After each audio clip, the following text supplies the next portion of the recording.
I spent 41 years building a civil engineering firm from a drafting table in my garage in Columbus, Ohio, and I never once flinched when a city contract fell through or a project went 3 months over budget. I've negotiated with county commissioners who wanted to bury me, weathered 2 recessions, and kept 63 employees on payroll through the 2008 collapse when half my competitors were shutting off the lights. None of that hardened me enough for what I walked into at my daughter's anniversary party last April. My son-in-law was standing at the head of the table in my late wife's dining room, holding a champagne flute, laughing at something the man beside him said, a man I had never seen before in my life.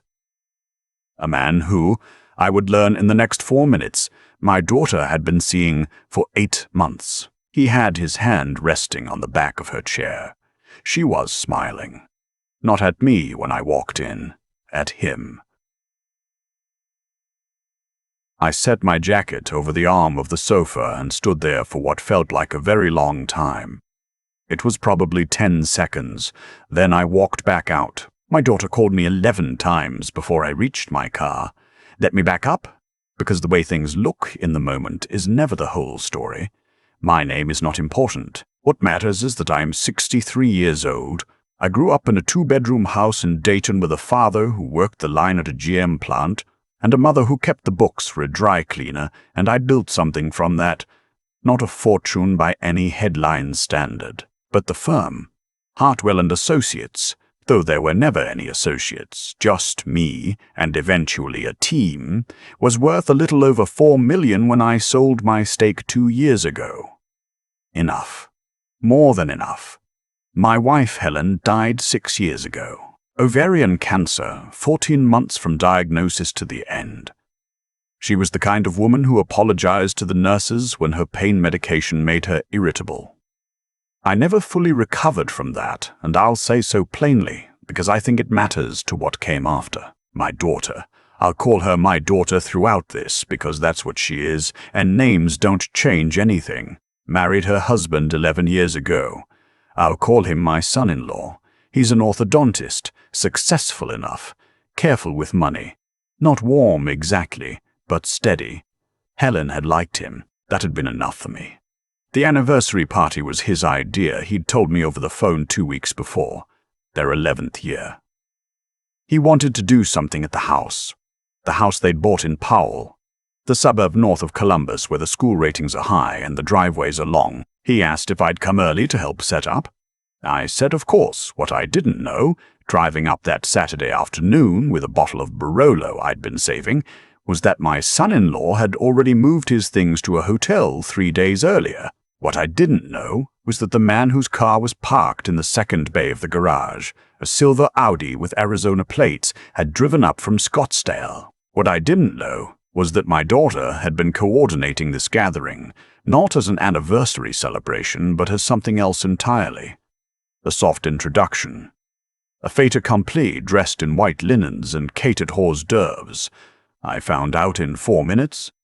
The front door was unlocked. I could hear voices from the dining room, that particular kind of layered social laughter that means a group has been drinking for at least an hour. I walked down the hallway past the framed photos. My daughter's wedding portrait, a vacation shot from the Outer Banks, a picture of Helen holding my daughter as a newborn that I had given them 5 years ago, and pushed open the dining room door. My son-in-law was at the head of the table. He looked up when I came in, and his expression did something complicated. It wasn't surprise, it was closer to relief, and then immediately something guarded. There were 8 people at the table. My daughter sat halfway down to the left of a man I didn't recognize. He was perhaps 50, fit in the way that suggests leisure time. He wore a linen shirt, open collar, the kind of effortless presentation that takes considerable effort. His hand was on the back of my daughter's chair, not on her shoulder, just resting there. Casual, proprietary. My daughter looked at me and her face went carefully, deliberately neutral. "Dad," she said, "you're early."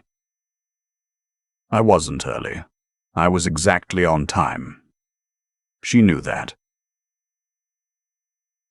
The man beside her turned and offered me a smile that was either confident or oblivious. I couldn't tell which yet. "You must be her father," he said. "I've heard a lot about you." I looked at my son-in-law. He was looking at his plate. I looked at my daughter. She lifted her chin slightly. Not a greeting, a preparation. "What is this?" I asked. I kept my voice even. I come from people who kept their voices even. It's not composure exactly. It's something more habitual than that, something close to stubbornness. My daughter set down her fork. "Dad, we were going to explain everything when you got here. This is a friend of mine from, I'd like to speak with you privately," I said. The man beside her began to say something, and I held up one hand, not rudely, just firmly, the way I used to stop a room full of engineers from talking over each other. He stopped. My daughter stood. We went to the kitchen. She told me, standing next to the refrigerator, arms crossed over her chest, in the same tone of voice she'd used at 16 when she was daring me to be upset about something she'd already decided. The man's name was someone she'd met at a conference in Phoenix. They had been seeing each other. It was serious. Her marriage had been over for a long time, she said, and she and her husband had agreed, mutually, she emphasized that word, to separate. The party was meant to be a way of introducing her new relationship to family and friends in a calm, normal context. I asked her why she hadn't told me any of this before today. She said she knew I would react badly. I thought about Helen. I thought about what Helen would have done in that kitchen, what she would have said. Helen would have cried. She would have pulled our daughter close and cried and worked through it, and eventually she would have found a way to be in that dining room making conversation. Helen was built for that kind of love. It was one of the many things I was not equal to without her. I told my daughter I needed some air. I walked back through the hallway, past the photo of Helen holding her as a newborn, picked up my jacket from the sofa arm, and walked out the front door. I sat in my truck in the driveway for a few minutes. The Barolo was on the passenger seat. I'd paid $60 for it. I thought about leaving it there and then thought. That seemed theatrical, so I took it with me. My daughter called 11 times before I reached the highway. I let them all go to voicemail. I want to be honest here, because I've done a lot of thinking since that afternoon, and honesty is the only thing that's made any of it bearable.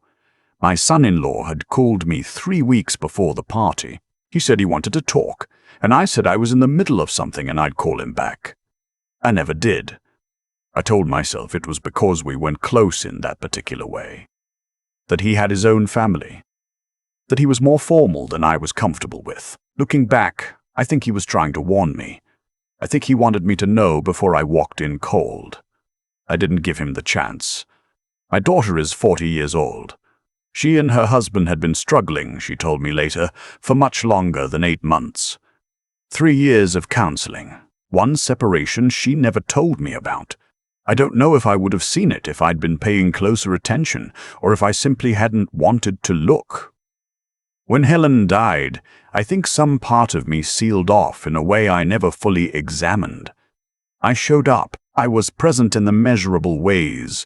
I came to Sunday dinners. I fixed things around their house when asked. I babysat the dog twice when they traveled. But I don't know if I was actually watching. That doesn't excuse what happened in that dining room. A person can be going through something genuine and still handle it poorly. Those two things coexist all the time. She had been seeing someone for 8 months and chosen to introduce him to her family at a party, framed as an anniversary celebration, seated beside her as though the furniture of her life had already been rearranged, and I simply hadn't received the memo. That was not an accident. That was a choice. But I'm 63 years old, and I have made enough choices of my own to know that understanding why someone does something and accepting what they did are two different operations.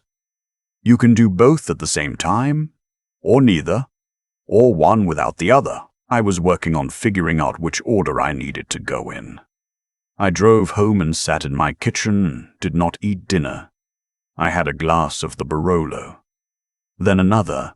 I looked at the photo of Helen I keep on the windowsill above the sink, the one from our trip to the coast of Maine, the summer before she got sick, where she is laughing at something off camera, and her hair is doing that thing in the sea wind. And I talk to her the way I do sometimes when I am not managing things well.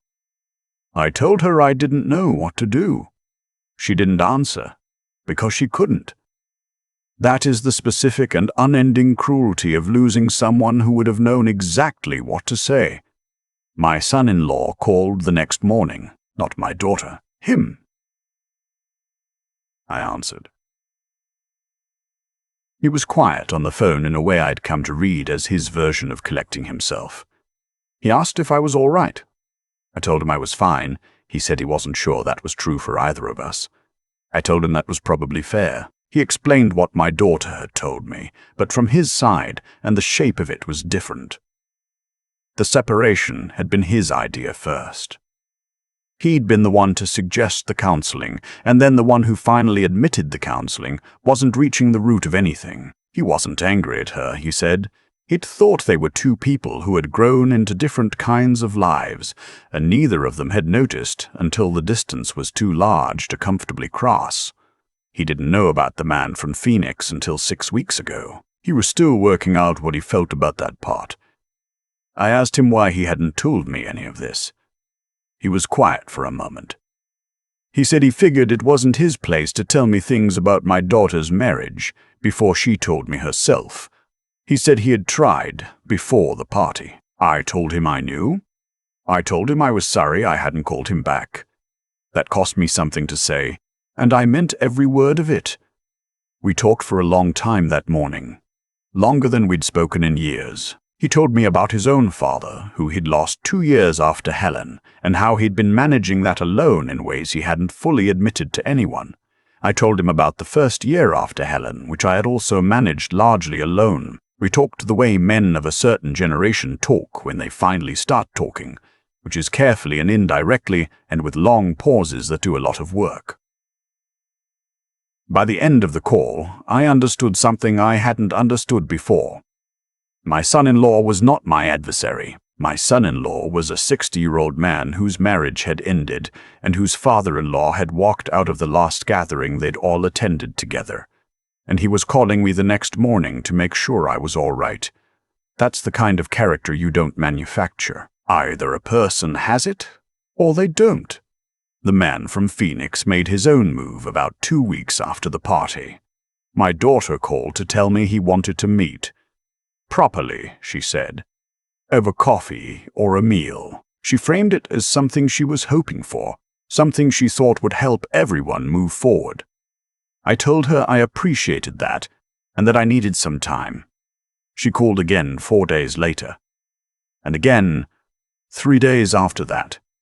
Each call had a little more edge to it. The third call she said that my avoidance was hurting her, that I was being punishing, that she understood I was upset. But this was her life, and she needed me to try. I told her I was not avoiding anything. I was thinking. She said she felt like I was making her choose. I said I was not making her choose anything. I was 63 years old, and I had walked into a situation without any warning, and I needed more than 2 weeks to process it. I was not issuing ultimatums. I was not cutting anyone off. I was thinking. The call ended without resolution. My daughter has always been more like Helen than like me. She processes by talking, by moving, by doing. When something is wrong, she needs to address it immediately, rearrange it, find the shape that she can live with, and then live with it as quickly as possible. I process the way my father did, by going quiet and waiting for things to settle. We have never found a way to make both of those things comfortable at the same time. Helen had been the interpreter between us. Without her, we were two people speaking slightly different dialects of the same language. What happened next was not something I anticipated. The man from Phoenix sent a message through my daughter's Facebook to my daughter's aunt, my late wife's sister, who I am still close to. He didn't reach out to me directly. He reached out to family. The message was brief and warm and positioned him as someone trying to connect, someone who understood this was a difficult adjustment, but who wanted to be welcomed, who was hoping for a chance to show everyone that he was a good person with good intentions. Helen's sister called me immediately. She was not amused. "He went around you," she said. I said I was aware. She said, "What are you going to do about that?" I thought about it. "Nothing yet," I said. She said, "Good. I want to explain why I didn't react the way I might have reacted at 30, or even at 50. At 30, I would have been at my daughter's front door the same night. At 50, I might have made calls, put pressure on the situation, tried to control the outcome. At 63, I have enough miles on me to know that most of what I do in the heat of a thing makes the thing worse. The discipline of waiting is not the same as the cowardice of avoidance. I had a trusted long-time attorney, a woman in Columbus who handled both my firm's affairs and my personal estate, and I sat down with her not because I was planning legal action, but because I needed to speak with someone who was outside the emotion of it and inside the facts. She listened without interrupting. When I finished, she asked me two things. First, were there any shared financial entanglements between me and my daughter that could be affected? Second, did I want to repair the relationship, or was I genuinely considering a longer estrangement? The answer to the first question was yes. I had been contributing monthly to a college fund for my future grandchildren, a structured account in both our names, and I had been co-signed on a refinance of their house several years ago when rates had shifted. Not enormous exposure, but real. She told me to suspend the contributions pending clarity on the divorce and to get my name off the mortgage as a first step. The answer to the second question took me longer. I told her I wanted to repair it. I told her I wanted my daughter back. I told her the man from Phoenix could be a decent person, and I was not ruling that out.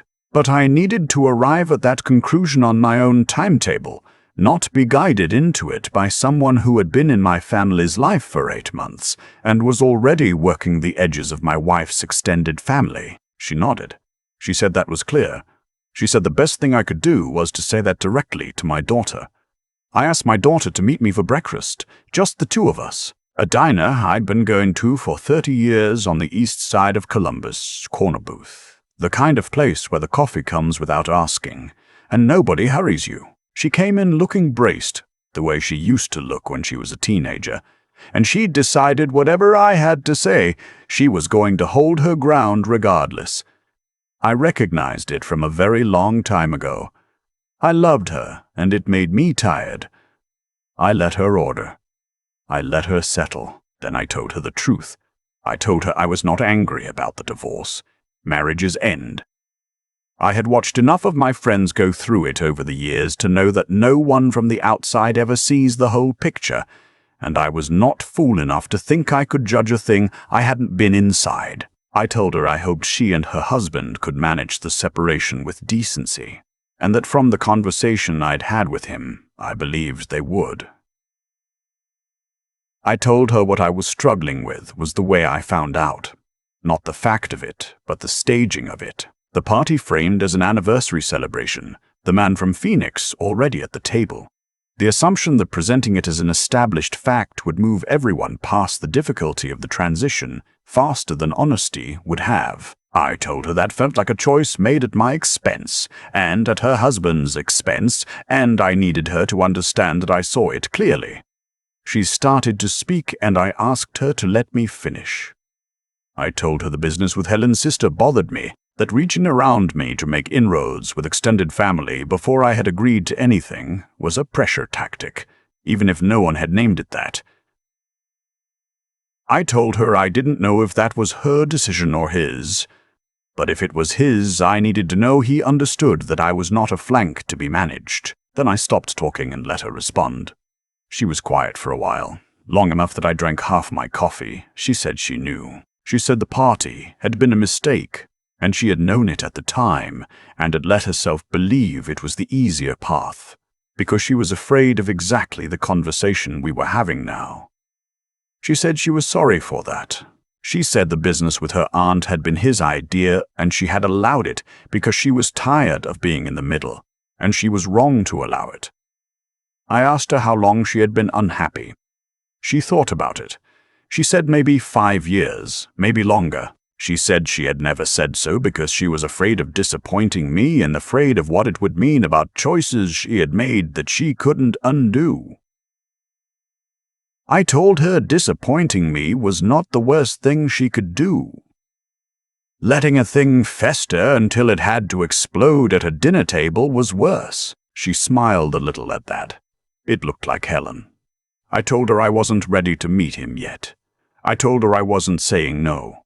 I was saying not yet. I told her I was 63 years old and I had walked into that house with a bottle of wine and found my entire understanding of my family's situation to be wrong in about 4 minutes, and I needed more than 3 weeks to rebuild the picture. She could give me that or she couldn't, but I was asking her to. She said she could. We sat for another hour after that. We talked about small things. She told me her dog had started sleeping under the bed instead of on it, which she found worrying. I told her about a former colleague who'd called me about consulting on a water treatment project, whether I thought I still had the appetite for that kind of work. She said she thought I did.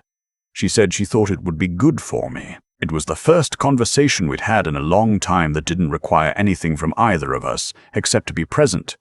It was another 2 months before I met him. We went to a steakhouse, neutral ground, the kind of place with high-backed booths and good acoustics and enough background noise that a conversation has natural pauses without becoming uncomfortable. My daughter sat between us at first, and then she excused herself to the restroom early in the evening and was gone longer than necessary, which I understood to be intentional.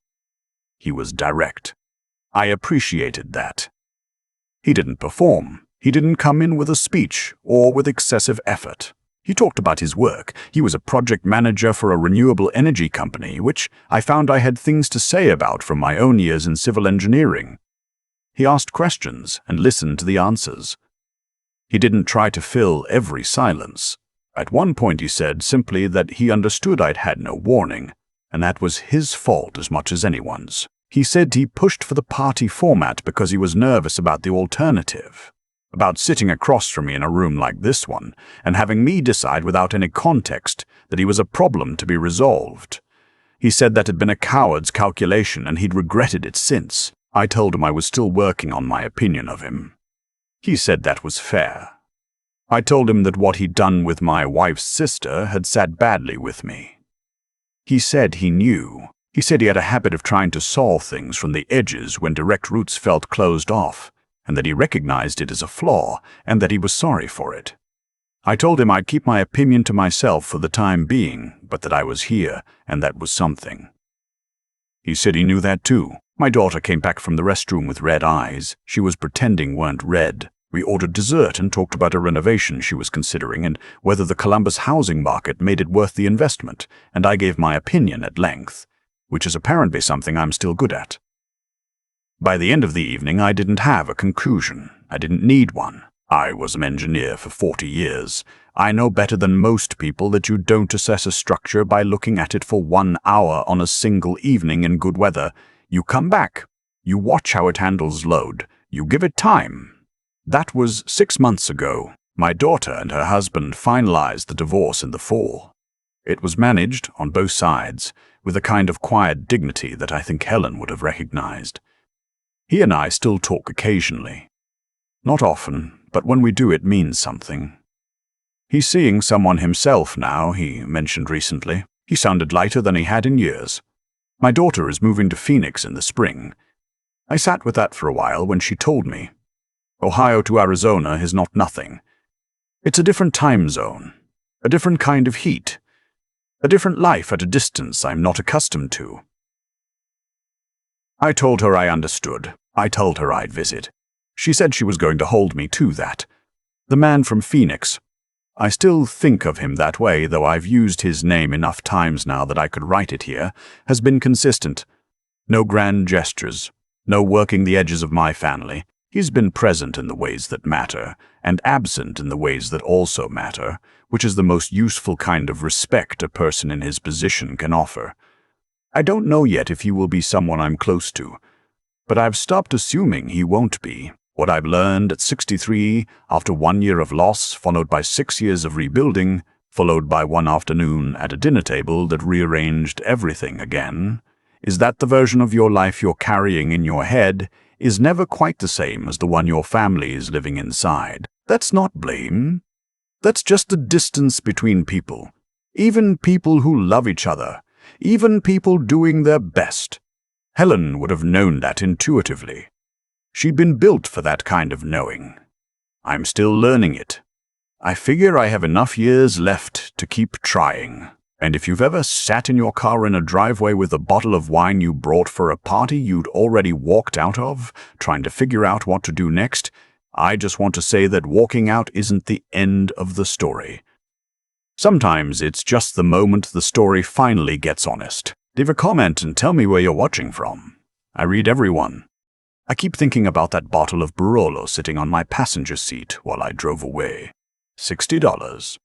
I'd been saving it for something worth celebrating, and there I was, hauling it back home because I couldn't bring myself to leave it on a table I'd just walked away from, and also couldn't bring myself to leave it behind. That small, ridiculous detail has stayed with me more than almost anything else from that evening, because I think it says something true about where I was. Not angry enough to make a grand gesture. Not calm enough to let things go. Just a man in a parking lot, 63 years old, holding a bottle of wine and trying to figure out what to do next. What I've learned, and I mean learned the slow, uncomfortable way, not the way you learn something from reading it in a book, is that every outcome in a situation like this one traces back to choices made long before the moment that looks like the crisis. My daughter didn't walk into that anniversary party having made one bad decision.